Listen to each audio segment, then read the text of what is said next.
Yeah, Look at his face. yeah. Too up, too down. Look at his face.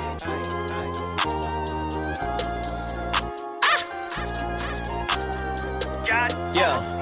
Yeah, I wanted the crown and to be celebrated. I rented a tux and I ordered a mink. Stood in the mirror like mama, I made it. Proceeded to brushing the teeth in the sink. Caught me a grill and I'm so melanated. I polished the chain, I ain't gold in the link. And I got me a baby who gave me some babies. I'm raising a lady and building a king. Too cold, you too busy running with another man lane, I guess. Yeah, too bold. I be running on the one way, never change my set like, I don't ever use my signals, yeah. I be in the lane myself, yeah. I don't gotta change my mental, yeah. And I ain't gotta chase my wealth, and I accept my daddy got a kingdom, and everything I ever got is his. If I ever got a problem, I'ma seek him. I never doubt him, been about his biz, oh man, been there. I ain't gotta ride on the wave when the ocean is his. Close with the kid with a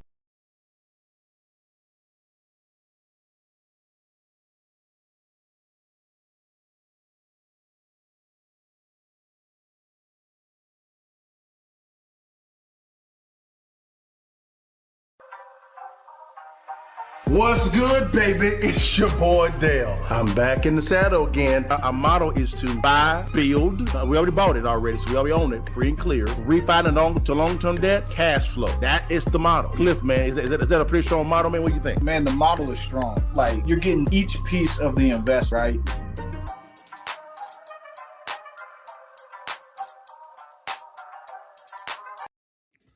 What it do, y'all? It's your partner Dale back in the saddle again for another edition of Real Estate Friday Live. Just gonna be me today, guys. Cliff is out there taking care of some appraisal business, guys, but that's okay. You blessed because you get to see your partner, man. Happy New Year to you guys.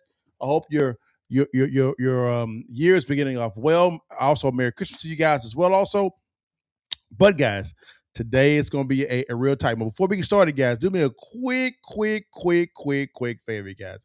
Like, share, and subscribe. If there's a button or a bell on the platform that you're hearing your partner on, click on that little bell so when we come live, you get to kick it with us, baby. It is what it is, man. You know, when you're looking fresh, cold, cleaning my ice cold drip. You see it. Anyways, guys, let's dive into the topic real fast, guys. Hey, guys. Man, this has been a very eventful first week of January, politically as well as business-wise. But let's get into this real fast, guys. Hey, guys, we got some topics today, guys. Today, guys, we're going to talk about, man, Trump versus Wall Street when it comes to housing. What? He's talking about banning some people, man, from buying residential homes. Woo-wee. Number two, guys, we also have this here. Who really controls the housing market if this actually happens? Yeah, so number three, tokenization of real estate explained, guys. Man, there's been a lot of comments that I've gotten on all platforms concerning Cliff's take on introducing or implementing crypto into real estate. Man, we're going to talk about that. And lastly, guys, we talk about, man, what is the investor edge, guys? What should we do in today's market? We have renamed Real Estate Friday Live Investor Edge, guys. Investors Edge, guys. This is the new name for the podcast, man. We're going to have some merch coming out, but it is what it is, guys. Let's dive into this thing real fast, guys. Let's dive into this first topic, guys. Yo, Trump versus Wall Street. Man, he is talking about banning institutional buyers from buying single-family residential homes. I want to be very specific with what he's banning them from, right? Let's dive into this topic, guys, because I got a lot of commentary about this, and I have some real-world knowledge of why he may be doing this. We're also going to look at two different type of perspectives. One is pro the banning and against the banning, and also what investors are truly saying in the market of what's really going on behind the scenes, guys. All right, guys, let's dive into this thing real quickly, guys.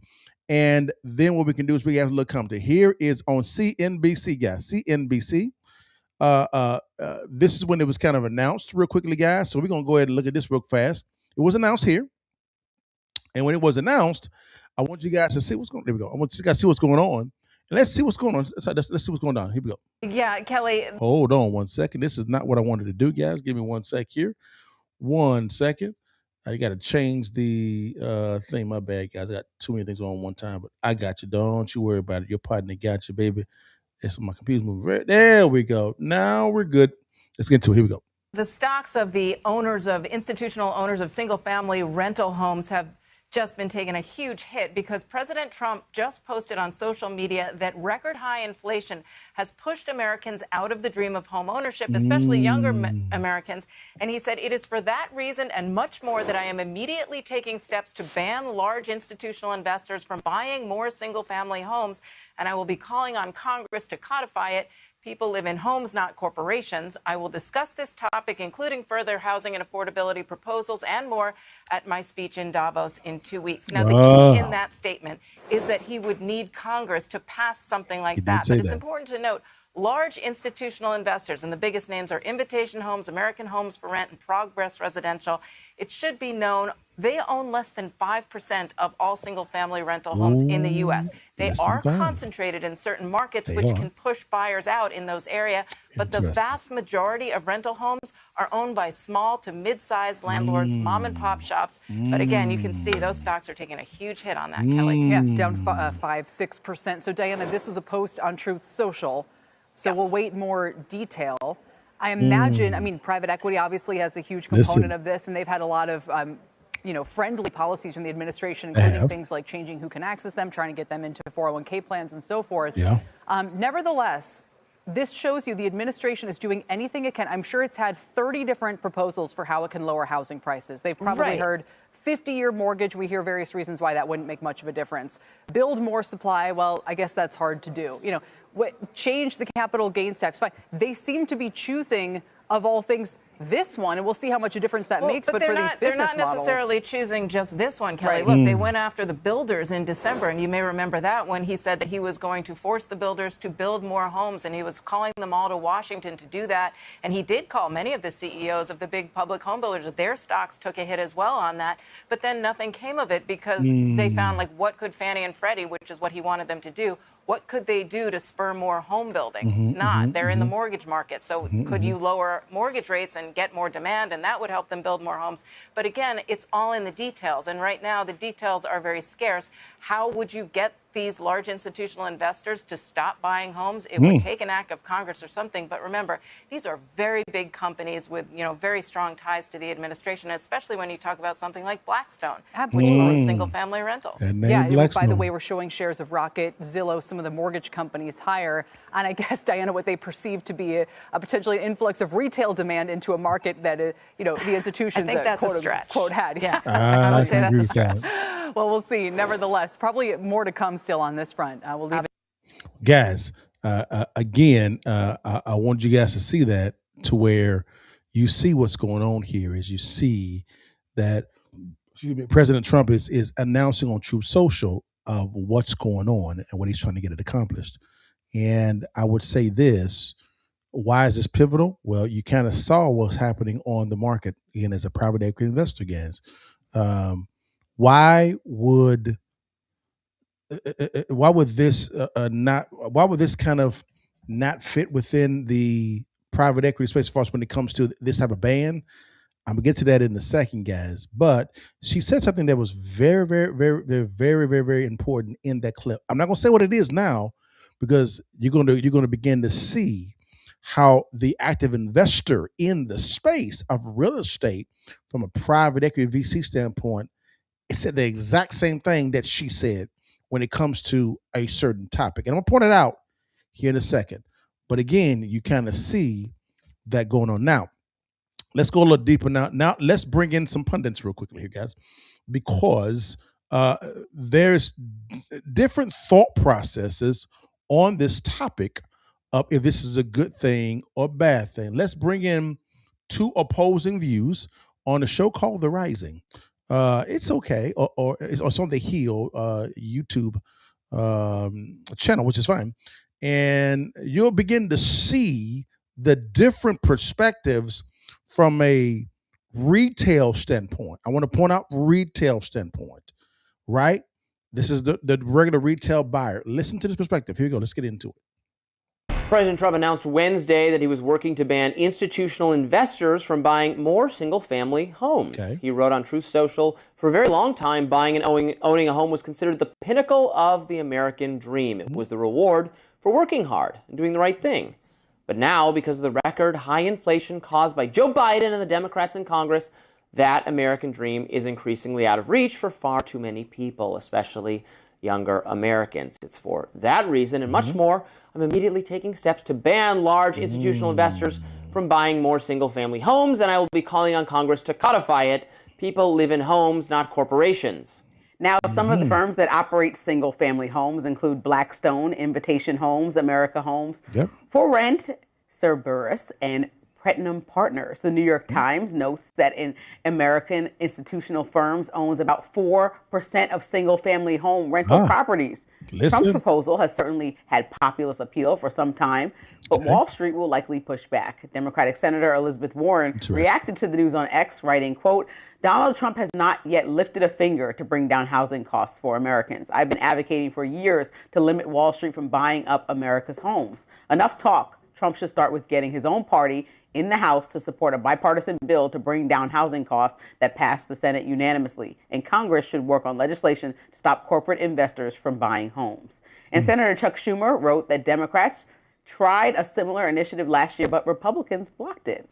Meanwhile, the right was more optimistic. Senator Josh Hawley wrote on X, this is a terrific idea and long overdue. I will gladly introduce this bill in the Senate. And editor of Large of County Highway, Walter Kern, wrote, opening back up achievable middle-class goals is the effective antidote to the Mamdanis and their ilk. They won't like this for that very reason.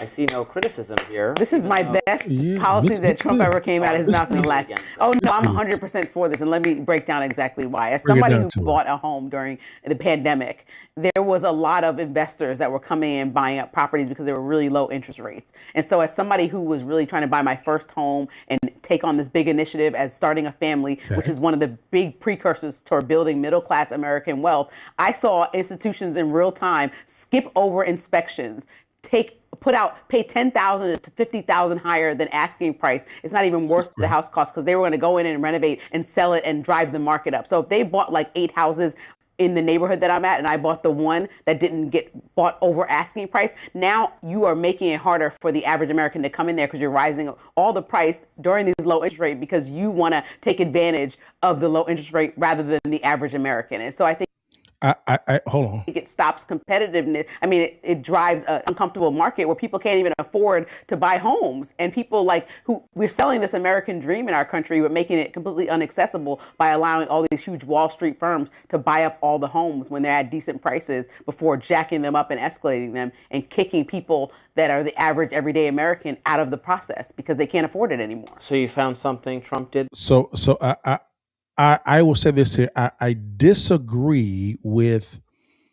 I agree with some of what she said, and because I've seen it with my own eyes here in Texas, and I disagree with some of it. The reason why VCs or private companies were actually buying a large amount of homes is because they had to put some money to work, right? And that money was realistically your retirement money. And yeah, they did overpay for those properties, anywhere from 25, sometimes even 50% over the asking price of new construction properties. She's right about that. But the goal for them was not to sell. They were going to lease those out because they actually wanted their goal was to buy to lease. Why? They wanted the return. They wanted the return. Selling would not accomplish their goal of a return. They had to put money to work. Does that make sense? They could not overpay for a property and then put it back on the market for a higher price point. That didn't make any fiscal sense, and they know that. These are $1 trillion or $1 billion money managers. They're not stupid. So that part I disagree with her on. Did it wound the home buyer? Yes, it did, because it drove up, because they overpaid for the properties, the asking price. She's right about that. Right. So again, she seems to be in favor of this. Let's see if her counterpart is. Let's get to it. that you like? I love it. I said again, I will give it, and I can't understand why you don't like this. As somebody who I heard you, I would maybe eavesdrop it. You said you might be looking for a house in the coming years. I know that's something that might be on the agenda for you. Not eavesdropping, we sit right next to each other, but that was exciting to hear about that. Now you wouldn't like it if all of a sudden you found that BlackRock owned 3 houses on the block, and so 6 months before you started looking, they were going for $500,000. But now that BlackRock bought up 3 and remodeled them, now they're going for $700,000. You wouldn't be so thrilled about that, would you? First of all, if Elizabeth Warren thinks something is a good idea, I'm against it every time. Just because? Every time, automatically. If Josh Hawley's in on it too, I'm even more skeptical. Damn. This is socialism. The government, but Trump is in on it too. Well, So Trump's a socialist. Then the government has no right to stop anyone from buying homes. It's not anyone. This is a big company. It's not I anyone. agree. Stop. What's the It's a company. That's what the president said. He doesn't want companies buying homes. He wants people buying homes. Companies are made of people. Yeah, but companies are buying them just to jack up the prices. And just I don't Correct. care. Well, I do care because I want everybody to achieve the American home ownership dream if they'd like to. Okay, and they're making it inaccessible for folks. On housing is a government constraint, not a market constraint. Correct. There's an artificially constrained supply of housing in this country because there's too many restrictions on builders, where they can build, what they can build, He's right. how tall the buildings can be, He's right. all that kind of thing. The investors, this group of people who are going to be prohibited, they don't own a significant chunk of the market. He's We would say right. there's 4%, and that's just significant. for right. It's not significant. The not significant at constraint all. is on the building side. He's right.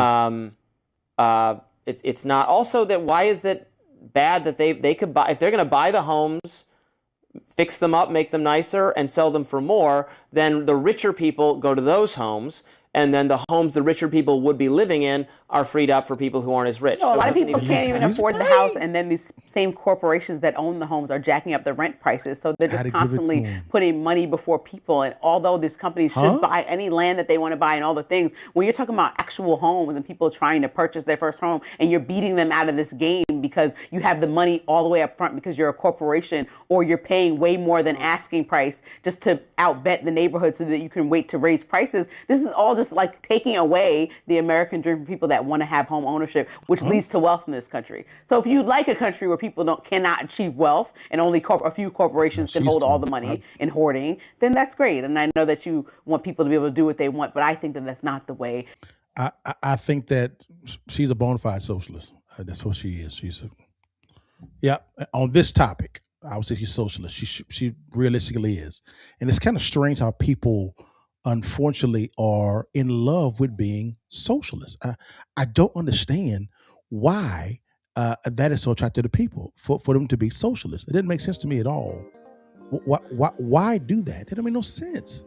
But again, that's what she like to do, and that's fine. Do what you do. It's all good. I agree with the young man, though. He is spot on. I agree with him 1,000%. Corporations are made of people. Now, and he was right, only 4 to 5%, because CNBC said 5%. They say 4%. Let's just say rough case scenario 5%. That's a small number of homes in the U.S. owned by institutional bankers or investors. Very small. She's spot on. I gotta give it to him. It makes total sense. She's a socialist. Let's keep going. I was done.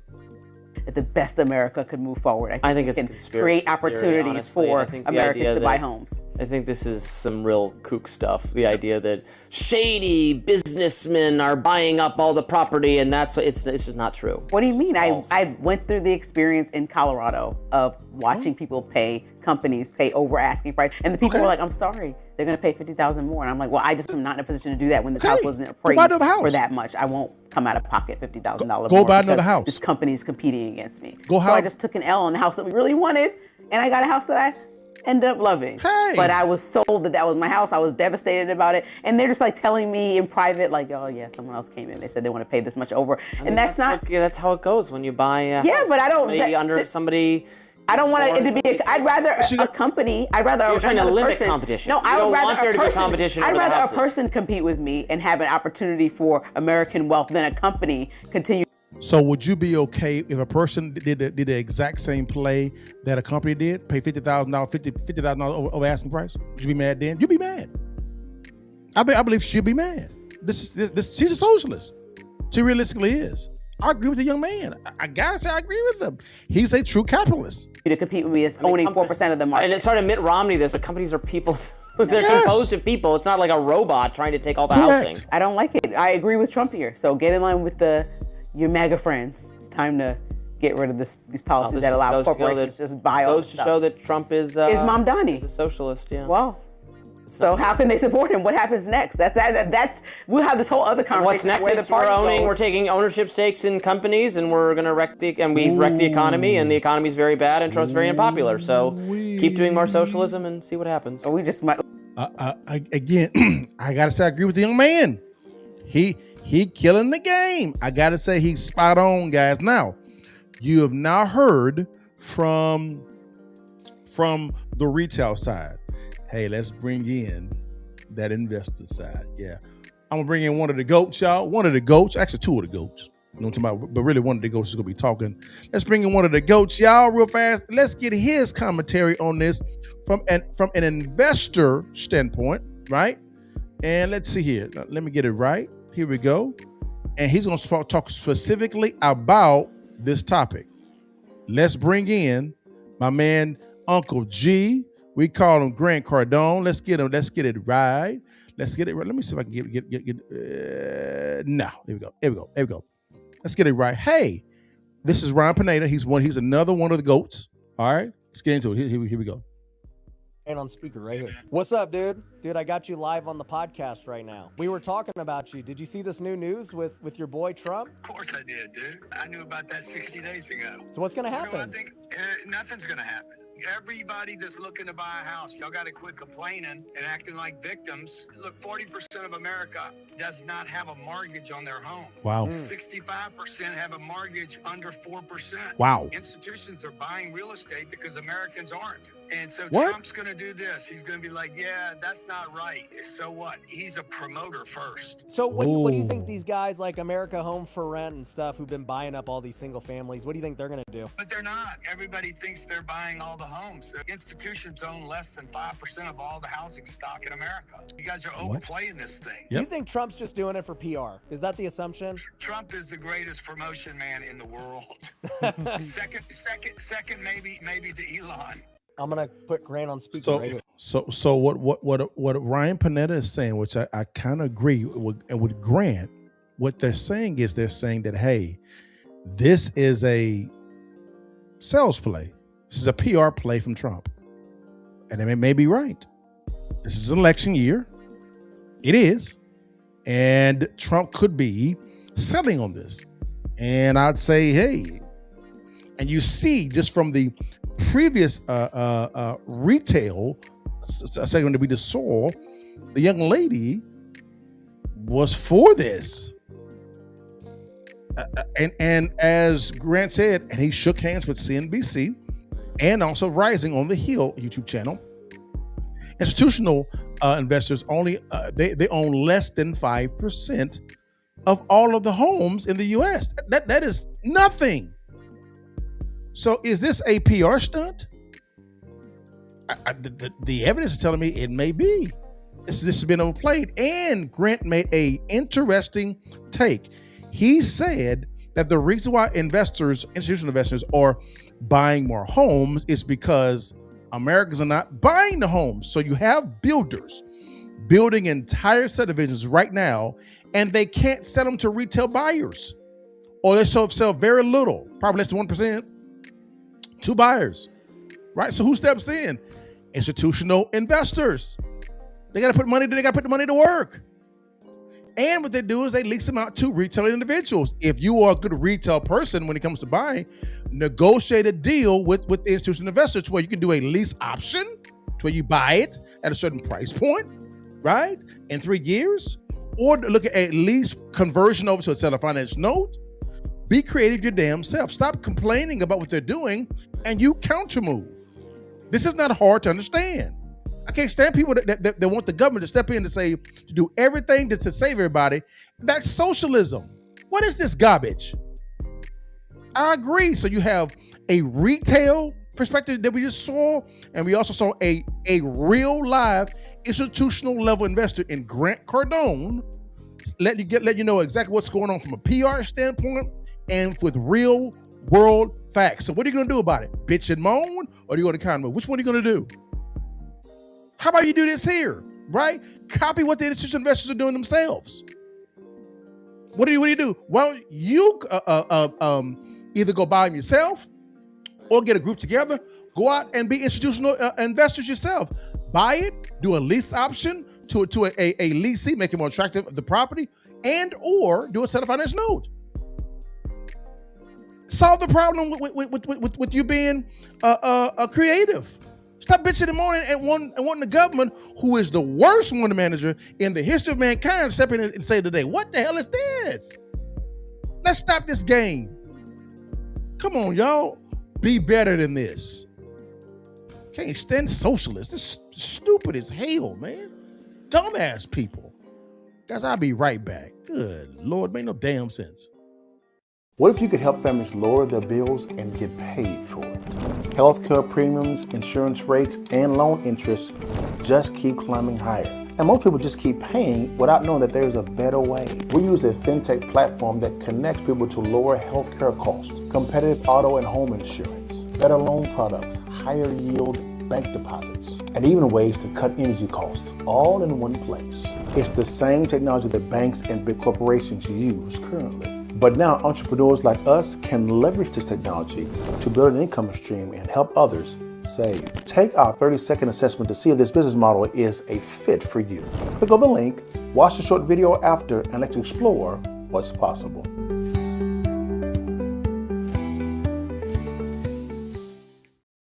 All right, guys, we are back, guys. Let's dive into a topic right now, which is I've been getting a lot of feedback on this topic right here. Because I put out a YouTube short or a reel talking about tokenization. And it was Cliff talking about this. He was talking about turning a real estate into digital tokens, implementing cryptocurrency into the real estate investing and or retail side. And I got a lot of commentary on this topic right here, asking some good questions, right? About how does this make sense? Why would I do this for a renter? These are great questions. I got to say, hey, Hank, I have a praise for you guys engaging on this, right? Even on the long form video on this podcast that Cliff actually did months ago, we still getting to this day commentary on the short and sometimes on long form as well. Also, guys. So I thought it'd be wise to revisit it, guys. Let's get into it. Here is Cliff and I talking about this topic here. All right. This is the future of crypto in this space. All right. Let's hear what Cliff is going to say. Right. And then we'll pivot over to the renting one here in a second. All right. Let's get to it. Here we go. Let's get to it. Huge mistake. Yeah. I mean, I think one of the major benefits you're going to see of crypto, and then China's going to miss completely out on it, is banking. I think banking is going to completely change, because if you're going to say Tether is now backed full faith by the United States, and other cryptocurrencies are too, I don't even need a bank. I should switch all my to crypto, and that's it. But guess what that means? That means I can travel anywhere in the world. Anywhere in the world, transfer my money. I don't need to. If I go to Mexico and I decide, we decide to move to the Bahamas for whatever reason, I got to change banks. Right. Why? Yeah. Huge. So in that right there, guys, you see Cliff talking about the flexibility of having crypto shake hands with the government, after in the past, the government has been at odds with crypto. Now they love it. And how with the shaking of hands with cryptocurrency and the government, it offers the consumer, right, or the business more flexibility when it comes to banking. And he even said up front, China's going to regret not getting on this train. He's right. This is the reason why the Trump administration in the first quarter of his first year, they went hard in the paint to pass the Stable Act. The Genius Act when it comes to stable coins. If you want to know what that's about, go to a previous Counter Move podcast or a previous Real Estate Friday Live, right? And me and Cliff go into deep detail about this. We actually review what he's saying. All right? Right there on the spot. Go look it up, guys. So Cliff is talking about the flexibility of cryptocurrency from the consumer and business standpoint to go domestically and internationally, and how that may eliminate the needs for banks. Real talk. All right, guys. So that's one. Now let's go to this next one. I'm trying to see, should I let's see here. Nah, I'll go back. Gotcha. Now, let's go over to the second video, guys, of Cliff. This is the one that has gotten a lot of feedback. A lot. Implementing crypto into real estate. Right? And this is really when it comes to renting a home. Listen closely to what Cliff is saying, and then we'll walk through how this could benefit, to be honest with you, or not benefit real estate. Here we go. And I've looked at some other ways of, and here I'll give you an idea of how I see crypto integrating into the real estate market. And I think this is a smart idea that someone could pick up, which is to actually start making renters equity holders into the home. So if you have a home worth, let's just say $100,000 and someone's paying rent, with crypto, I can tokenize the property.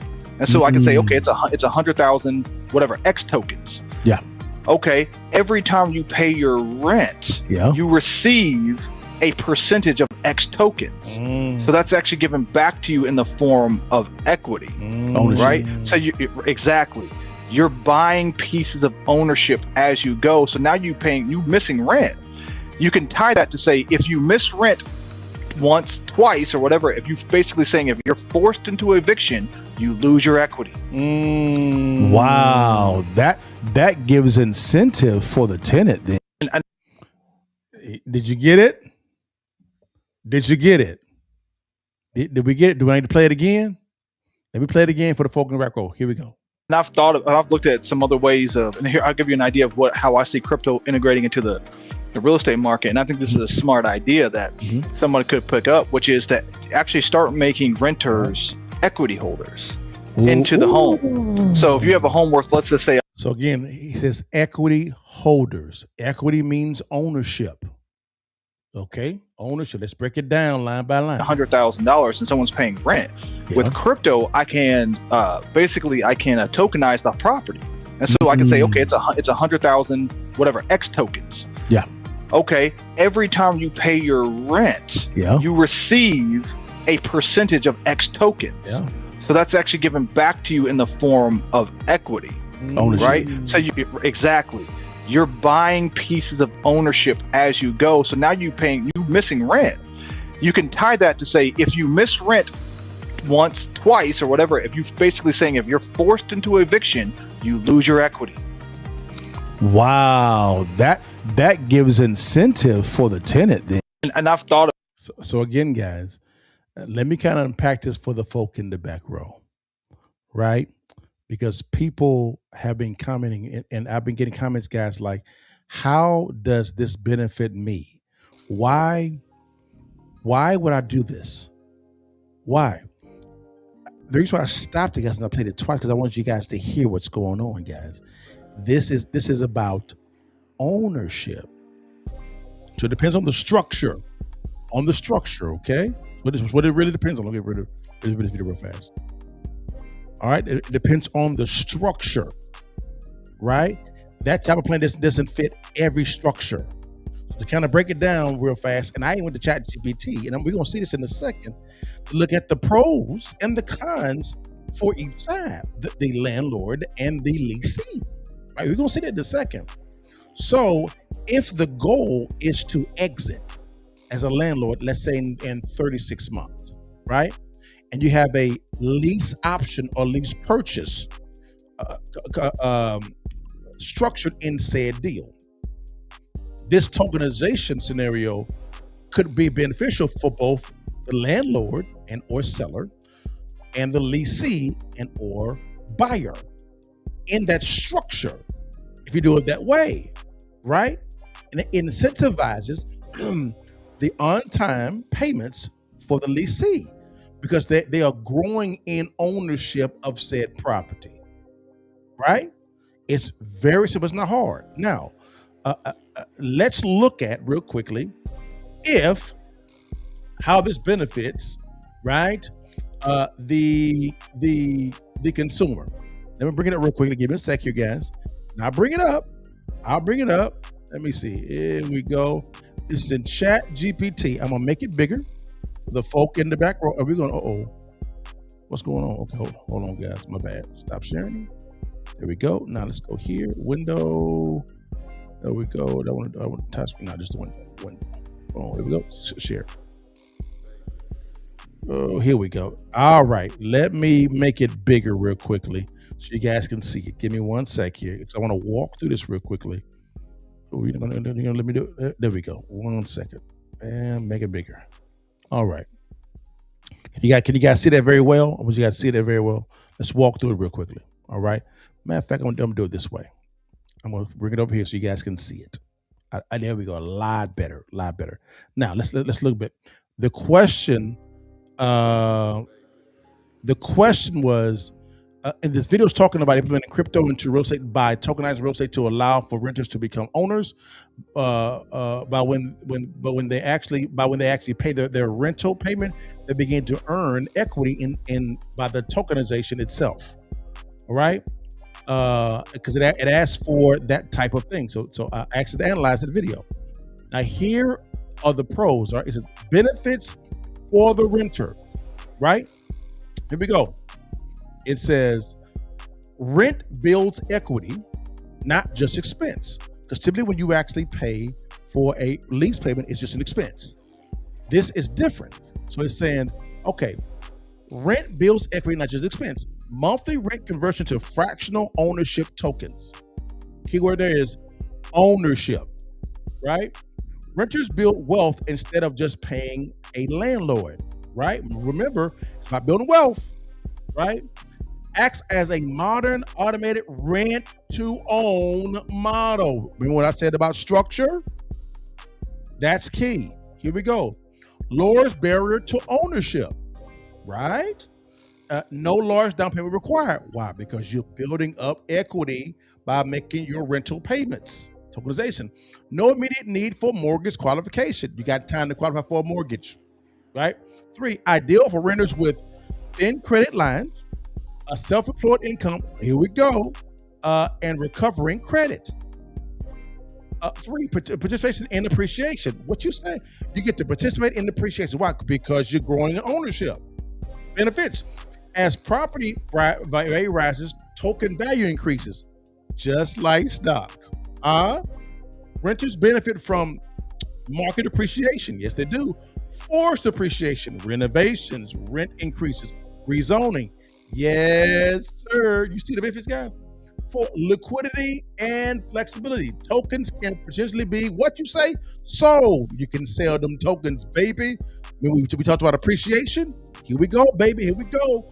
Transferred to the kids. And 3, redeemed toward a future buyout. Yes, it can be. Unlike traditional rent-to-own, renters aren't locked into a single exit. So the landlord or the renter has different exits they can do. Look at that. Flexibility in exiting. And at a benefit. 5,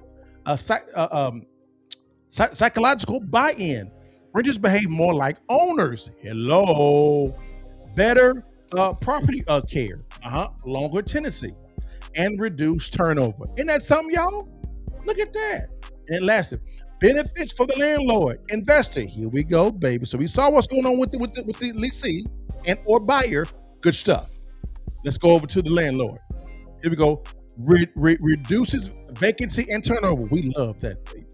We love heads and beds. Heads and beds. We love our units leased out, right? Renters with equity are far less to leave. Lower make-ready costs. Yes, sir. Leasing commissions. It means we ain't paying so much to these damn realtors. Realtors, we love you. We love you. It can be a little bit much sometimes. Vacancy losses reduces that. 2, higher quality tenants. Yes, sir. Equity earning tenants treat the property like an asset. Yes, so we get a high quality tenant. We love that, baby. Less damage, fewer disputes, more property ownership. Isn't that good, guys? All these benefits, y'all. Here we go. Number 3, monetization without selling the property. We get to monetize, but keep the asset. Holla at your partner. Tokenization allows partial liquidity. Capital recycling. Yes, sir. Retention of title and control. Yes, sir. Investors keeps. Management authority. Yes, we do. Tax advantage. Holla at your partner. And number 3, appreciation upside. Yes, Lord. It sounding good? Yeah. Number 4, alternate capital stack. What you say? Capital just means we can raise capital. What you say? Raise some additional capital. Yes, we can, baby. Token. We get to the back faster. Tokens act as quasi equity. Tenant funded a principal pay down. Yes, sir. Quasi equity, which means we can leverage that thing. We love leverage, y'all. Right? Reduces reliance on banks. What you say, Chuck? What you say? Refinance cycles. Yes, we do. High interest debt. Reduce it. Yes, sir, baby. Reduces reliance on all those 3. Number 5. Here we go. Premium rent justification. Tenants are often willing to pay market plus rent, right? Longer lease terms. Oh, we love long leases, baby, with tiers of it actually increasing based on the market. And because they're earning equity, not just renting. Hey, y'all, I'm liking this. Y'all. It goes into more deeper. It goes more deeper, guys. Here we go. Here's the big picture of why this matters. This model redefines rent. Rent is no longer consumption. It becomes participation. For investors, it's a way to increase NOI stability, reduce risk, monetize without liquidation. For renters, it's a bridge from tenancy to ownership without the traditional friction of lending, credit, and timing. I say it's a win-win. Yes, sir. I'm about to bounce. Yeah. Hey, I'm liking this, baby. Yes, sir. Hey, all that other stuff, man. All this other stuff, man. Let's do this here, man. Hey. Cut it. Because we I'm about to bounce back. Yeah, we see it, Dave. I'm loving this model, baby. What about y'all? That's what I'm saying. I love this model, y'all. Holla at your pod. Hey, now for those that was in the comment section trying to flex as if you know what the hell you were talking about, hey, re-look at this, y'all, and let me know. Am I off base? Am I making some sense? Holla at your partner. Now, let me ask you a question. With this type of model, right? Blended with this Wall Street thing, because you see this friction between Wall Street and everything as well. Go back here, guys. Who really controls the housing market? The answer should be the consumer. Why? Because this right here, this right here, player. If this is done the right way, this puts all the authority to the landlord and the landlord and or seller and the renter or leasee and or buyer. Why? Because it removes the reliance of banks. And that's the investor edge for today. Don't be afraid, guys, of creativity if it's done the right way. I'm for this. I own no crypto at all. None. Clip owns a lot. I don't own any crypto at all. That right there may have changed my mind. Yes, sir. And you see a big pivot to a digital dollar, cryptocurrency, from a government standpoint to an institutional lender standpoint, and now when it comes to retail, because the Trump administration just just blessed to say that borrowers can now list crypto as an asset on their balance sheet. You guys see that kind of intertwining into everything as well, guys. So what's the average? What's the investor's edge? Look at the hybrid of crypto and your strategy with crypto. You'll equal a new wealth class, because it makes you less reliant on the traditional norms of lending and banking, because it's now between you, the landlord, and you, the leasee. But now you blend it in, landlord / seller to leasee / buyer. It's a win-win. Very simple, guys. Man, that was a good breakdown. Great breakdown, guys. Hey, what I'll do is I'll bring Cliff on probably next week. He'll go a little bit deeper on that as well, guys. But again, guys, I think that's a very good plan. A phenomenal plan, guys. Guys, I would say, man, this has been a very good kind of move Real Estate Friday Live podcast, y'all, man. This has been pretty good. Don't y'all think so? I would say yes, sir. I would say yes, it was. Now, y'all know me, guys. As I'm ending now, guys, this is the reason why when it comes to real estate, make money when you buy, not what you said. When you buy right, you see the strategy we talked about, they can be implemented very easy by doing this. Very simple, guys. So we're giving away a free ebook called Distressed Property Investing. It's free, right? How do you get to access to the free ebook? You make money when you buy. Now, when you sell, if you buy right, you can always sell right, right? Selling is just icing on the cake. How do you get access to this free ebook? It's free. Free. How to locate distressed properties in your city, county, state, or the nation, no matter the market, no matter the state, right? Simple. DM me the word real estate, or scan on the QR code here on the screen, or you can also in the show notes below, click on the link, answer the survey, go download this real clipper. It's real estate. It is free. Also, if you don't want to get into real estate because it may be complex, I got you, baby. I got it. As a private equity investor, I understand what's going down. All right. We got something called, memorize this term, financial technology, or FinTech, right? It is huge because of the information of AI. AI is allowing for business owners to constrain their operations, right? By really laying off people from jobs. To be honest with you, because through AI, we can run our businesses more efficiently, more effectively, right? We can decrease our operating budget while increasing our rate of return. Make sense, guys? That's what we can do. Now, who's doing this now? Brick and mortar banks. Bank of America, Wells Fargo, Chase, mid-sized banks. They're all doing this, right? They're shutting down a lot of brick and mortar places and really moving a lot of their staff over to a centralized place, right? Also, insurance companies, Geico, Progressive, Farmers, State Farm, are doing all of this now. Why? Because of the fact that they want to constrain the expenses to their operations by using AI. Now what happens now, guys, is by doing this has opened up a hustle, a side hustle, or a business, a model for you and I to tap into, right? It's what they call a pass-off business model, because those banks and insurance companies have to get access to consumers. That's when we come in, right? It's when we come in, guys. We can effectively pass off the consumer right over to the licensed professional when it comes to banking, as well as when it comes to insurance, right? We're doing it that way. Now, by doing it that way, what happens is we can now earn an income monthly on this. Let me give you an example. What if you could make 4% of when someone makes a deposit into their account? Run a credit card. Pay a mortgage. Pay an investment loan when you buy real estate. I'm talking about apartment complexes and or residential. How about this?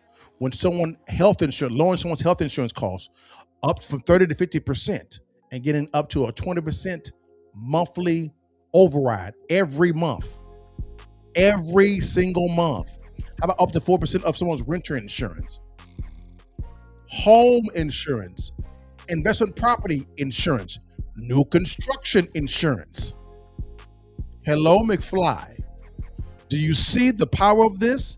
Because since the companies lowered down their operating budget, it creates a yield that they can pass off to us. It's a win-win. Now, here's how you can get access to this free information. It's completely free for you to learn about this business model. Completely free. And it shakes hands in the real estate section as well as a home business section as well also. It does. I believe the new 9 to 5 is going to be the home business owner. Let me say it again. I believe the new business owner is going to be the home business owner. Watch. Don't be the person that's been left behind on this. Now, how do you get access to this free information? It's very simple. DM me the word mentor, get your link out today. Number 2, scan on the QR code right there on the screen, right there. It takes right to it. And number 3, in the show notes below, click on the link, guys, and go watch it. It's free. It's free for you to watch. Go learn something new today, baby. All right? But guys, man, this was a good one, y'all. This was a good one. Good time, guys. I hope you learned something today. This is really good for me to put together, guys. And it's kind of cool reacting to one of my videos. It's pretty cool. But guys, thanks so much for your time. God bless you. All right, guys. I ended every. Oh, my bad, guys. Also, real quickly, every Thursday at 8:30 p.m., your partner does something called the Accountable Podcast. I got something else. I got to make an announcement as well also in a second. But here is a little bit of a preview of what we talk about on the Accountable Podcast. Let's get into this. Why they party? I'm in here grinding. Money I'm stacking. Why they rock diamonds?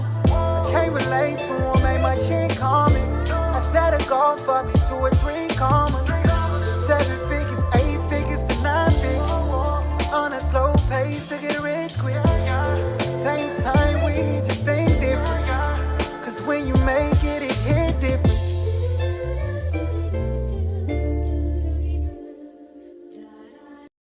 Yes, sir. Every Thursday at 8:30 p.m. CST, come kick it with your partner when it comes to the Counter Move Podcast, guys. All right.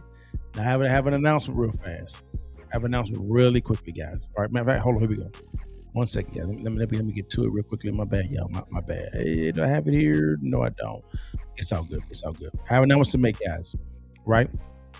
Here's my announcement. All right. Starting most likely in February, I have a new show that I'm going to be doing.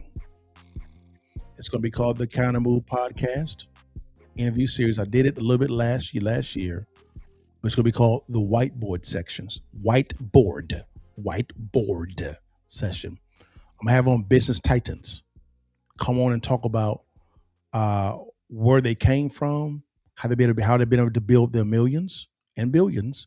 Right? And we're going to walk through how they did it on a whiteboard. Yeah, I'm bringing the boardroom to you. Here's a little bit of a brief kind of a sneak peek to it. What it is. Here we go. One of the many questions that I receive is, Liddell, how do I get into those rooms? Well, this interview series is just for you. So welcome to the room. We on now. They respect us cause we on now. Money up, run the whole town, don't we? This power money can't slow down. Money won't slow down. Ooh, we doing a lot. How we got on top. How we got on the top. Network and hustle.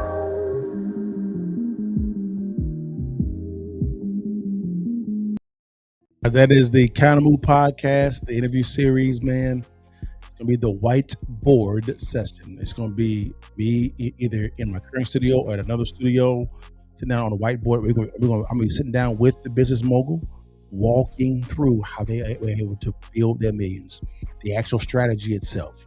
So during that time frame, we're going to market it most likely a week before it actually drops.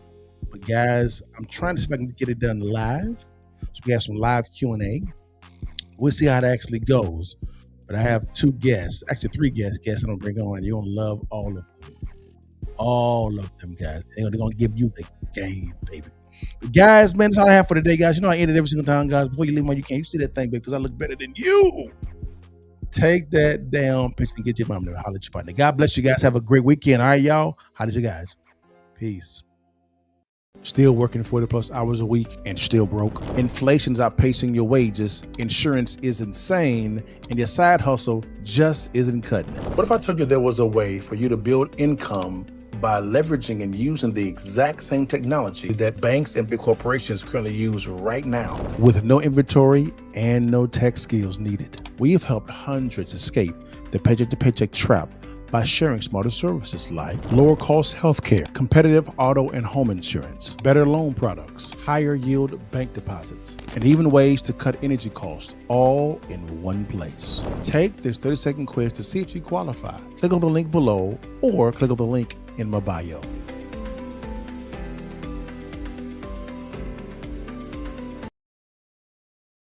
My whole thing is, the one thing I hear a lot of the times when it comes to anybody in real estate is, I don't have the money or the credit or the time or the intellectual property. And I said, okay, no problem. I have the money, have the credit, have the relationships.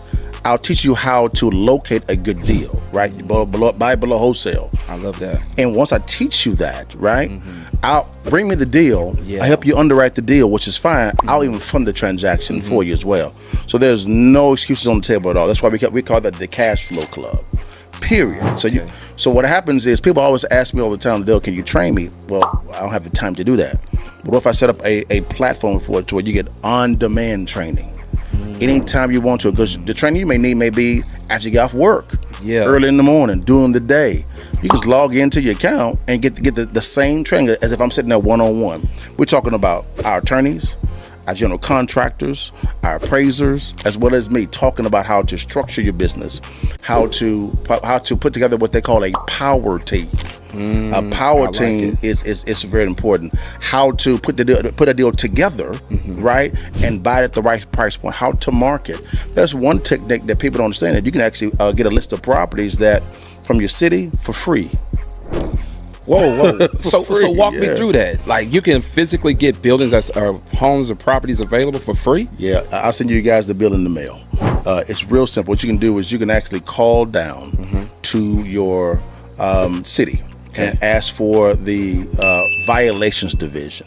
What happens is you say, hey, I want to see what homes in our city actually have violations. What are violations? High grass, no paint, vacant. You have boards on there. Those are actually violations that the city, or citation that the city has actually levied against that property. They'll give you that list for free. It may be a little bit of a fee, maybe $100. Sure. But it is what it is. Then what you do is you actually you can contact those sellers of those properties one-on-one. Wow, and that's how you make your money. That's one way. That's one way. If you'd like to learn how successful real estate investors make money when they acquire real estate and not when they sell it, click on the link below, swipe up, DM me the word real estate to download our free ebook, Distressed Property Investing. The blueprint is in the ebook. Stay blessed. I'll let your partner and download the ebook today.